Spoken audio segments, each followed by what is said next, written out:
বস সব জায়গাতে ঠিক আছে, কোনো জায়গায় 6 কোনো জায়গায় 7। বাহ, ভালোভাবে দেখছেন তো? জি বস। এটা তো ভালো কাজ করছে তাইলে। বস হ্যাঁ? সবাই তো 3-4-এর মধ্যে থাকে, আমরাও যদি একটু 3-4 করে করতাম বস। সবাই 3-4-এ থাকে, এখন আমাকেও 3-4-এ থাকতে হবে, তাই তো? জি বস। রাতে ঘুমান বস। বিয়ে তো করছে, জি বস। ছেলে মেয়ে আছে? একজন মেয়ে বস, কিসে পড়ে? ক্লাস 3-তে। টেনশন হয় মেনে লেগে? না বস। এখন আমি যদি 3-4-এ নামি এই রাস্তার কাজে, তখন আপনার রাতের ঘুমটাও হারাম হবে, রাতে মাথা কিলবিল কিলবিল কিলবিল করবে হিজাব নিকাশ দিয়ে। মেয়ে এখন স্কুলে যায়, কোনো টেনশন নেই, তখন প্রচুর টেনশন হবে।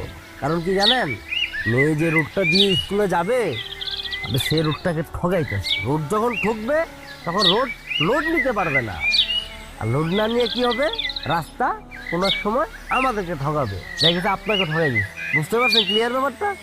জি বস।